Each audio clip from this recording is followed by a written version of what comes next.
dengan Buya. Saya bersyukur kepada Allah saat ini saya masih bisa ditemukan langsung dengan Buya, walaupun setiap hari hanya lewat media sosial. Semoga saya diakui sebagai santrinya walaupun lewat media sosial, dan bisa dikumpulkan bersama-sama dengan teman-teman semuanya. Dan ini titipan pertanyaan dari sahabat baik saya, ya, begini. Masalah rumah tangga yaitu suami, dan dia orang awam. Terus si istri itu minta izin kepada suaminya untuk merantau pergi ke Hong Kong. Setelah di Hong Kong, istrinya mungkin ya alhamdulillah masalah ekonomi lebih baik, hasilnya lebih banyak, dan dia selalu belajar ingin menjadi wanita yang baik. Akhirnya dia mendapatkan ilmu, mendapatkan banyak pelajaran lah. Tapi si suami itu biasa-biasa saja. Maksudnya dia mengharapkan suaminya itu seperti istrinya gitu loh. Ya, tapi ada dia curhat ke temannya, dia bilang, suami begitu, kalau aku sih uang saja, kan kita sudah banyak uang, kita bisa gini gitu. Tapi si istri itu berpikir, ya Allah, aku nggak boleh seperti itu. Semisalnya saya bisa menceraikan dia, takutnya setelah menjadi janda, bisakah saya menjaga kehormatan saya? Dan si istri itu juga berpikir, takutnya dia tidak mendapatkan ridho dari suaminya. Jadi dia serba dilema. Dia mempertahankan rumah tangganya karena dia ingin terlihat baik dengan anak-anaknya. Kalau rumah tangganya itu ya baik-baik saja, terus maksudnya kalau kepada suaminya itu dia tahan gitu loh.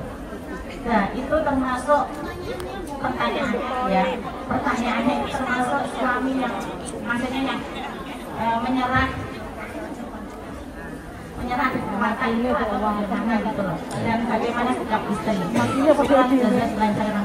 Assalamualaikum warahmatullahi wabarakatuh.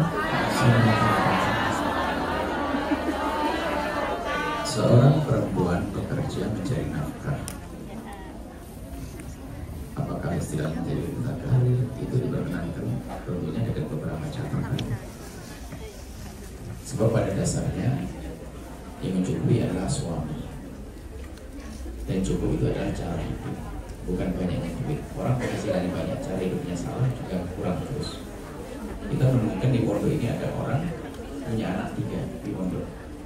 Satu orang punya anak 3, satu itu baru menikah. Yang satu baru nikah itu mau ngutang dok, bingung dok. Padahal gaji uang barokahnya sama. Yang punya anak 3 aman-aman saja. Yang belum punya anak ternyata stres dengan kekurangannya. Kenapa? Cara hidupnya yang salah.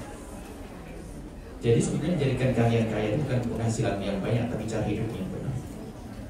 Ini harus kalian perhatikan. Ada dulu di hidup sebelum pergi ke Hong Kong, mohon maaf, hidupnya sangat sederhana. Dengan daun ketela di sampungnya, pakai sayur bobor dan sebagainya, ikan asin dengan nasi, subhanallah, dikasih sambal goreng sedikit. Oh, nikmatnya luar biasa. Sampai ini loh. Coba, sederhana sekali. Berapa harganya daun singkong? Berapa daunnya? Indah. Kemudian pergi ke Hong Kong. Action ikut gaya hidup bosnya, sampai pulang rumah action, beranggain supermarket ini sebagainya. Ini kebodohan, gaya hidup. Sehingga 4 bulan balik lagi ke Hong Kong. Rumahnya pun bisa mobil, habis beli mobil dijual lagi. Cara hidupmu yang benar. Jadi menjadikan kalian cukup bukan kalian banyak gajimu di Hong Kong. Bukan, cara hidup yang benar waktu di Indonesia. Gak perlu action merubah gaya ini. Saya itu ada beberapa makanan bikin pusing dia itu. Ada makanan yang tidak beradab. Mangap, kayak buaya. Apa itu? Lengkap roti gede, ada daun, ada ini. Ini sunnah Nabi gimana? Saya suruh makan begitu. Sampai hari ini saya tidak pernah mencoba makanan anehnya begitu. Astagfirullah. Saya tidak pernah. Lebih enak gatot yang dari pohon rokok itu. Sama diulnya. Sudah nasi pecel, masya Allah, dari Blitar. Nasi jamblang, nggak usah jamblang mahal-mahal. Sederhana, subhanallah. Kita gaya hidupnya menjadikan kalian cukup, bukan gajimu tadi. Oh saya kurang lalu cari duit, bukan yang bikin kalian kurang cara hidupmu. Baik, seorang istri boleh bekerja untuk menyempurnakan. Satu adalah izin suami. Yang kedua, tempat kerjanya terhormat. Yang ketiga, kerjaannya halal.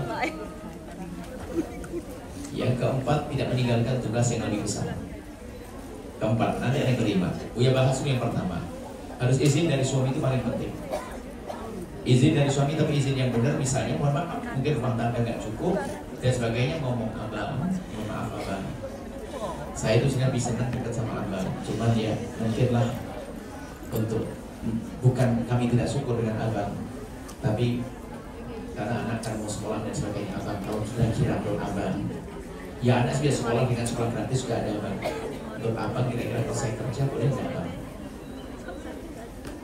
Dengan izin yang lembut, bukan izin seperti yang situ sih. Abang, ini catatan utangmu segini, listrik kan bayar, ini anak, ini sampai kapan begini nih bang? Ekonomi tidak berkembang bang, saya mau izin ke Hongkong boleh enggak? Suaminya kan, iya.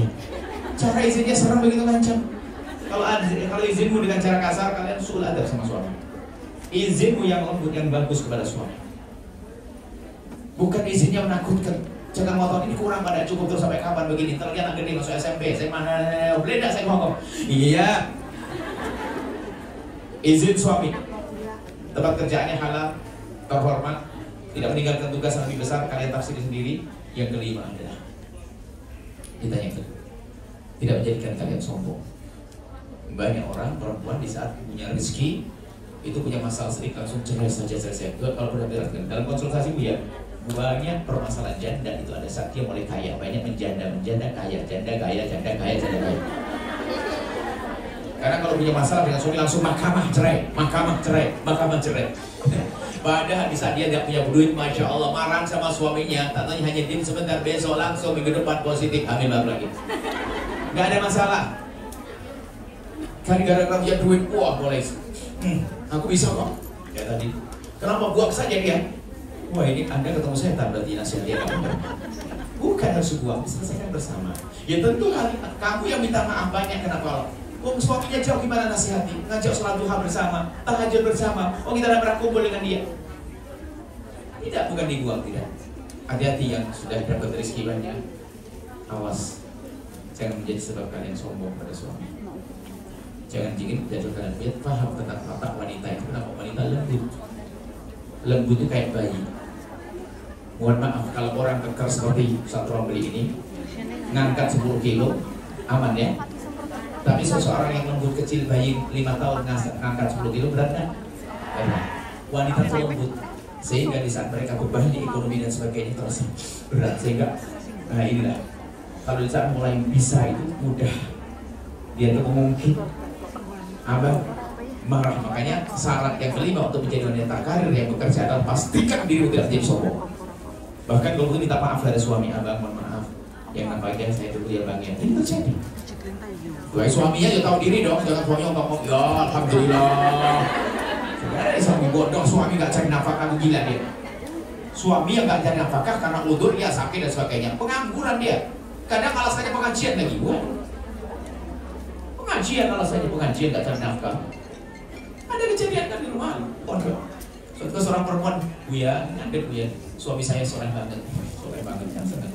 Soleh banget, masya Allah ya, dia rajin ibadah, rajin pengajian dan sebagainya. Masya Allah terus, cuman Buya, ya Allah, nggak pernah peduli urusan nafkah. Ya Buya ngomong salah berguru, salah ngajar, ngajinya di mana? Buya di Al-Bahjah. Kurang ngajar siapa ini macamnya? Berani mengaji dengan Buya nggak mau cari nafkah itu. Nggak boleh, wajib cari nafkah semaksimal mungkin. Kalau seandainya sudah kerja semaksimal mungkin nggak dapat duit, istri kelaparan tidak usah, karena sudah berusaha. Yang nggak benar ongkang-ongkang, itu telepon Hongkong, cepat kirim ini, cepat. Istri nggak patuh, banyak ngadu, minta marah-marah dan sebagainya. Istri kerja di Hongkong minta duit, mungkin ada di sini orangnya nggak?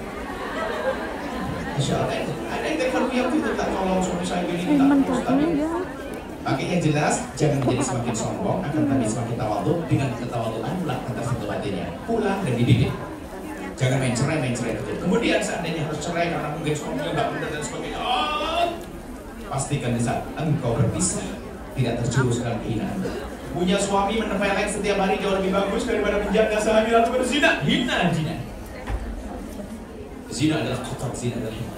Sebab kadang di saat punya permasalahan dengan suami, hubungan suami istri sudah hampir tidak mau, tapi di saat plong bisa dari suami terbuka karena problem hilang, mudah zina. Kadang laki-laki tambahkan dan semuanya fitnah bagi dia. Hati-hati. Makanya dia ingatkan kalau ada orang mau bercerai, yang berat adalah setelah pasca cerai. Apakah kamu kuat menjaga kehormatan? Ini aja. Ya, insya Allah sampaikan pada wanita tersebut harus tetap sabar, tabah, cepat pulang, rapat suami. Insya Allah suami akan baik-baik. Jangan gampang main buang. Setelah itu, aduh, anggap nyesal saja. Saya jauh nggak bisa melayani dan menghormati. Jangan kalau dia kayak begitu.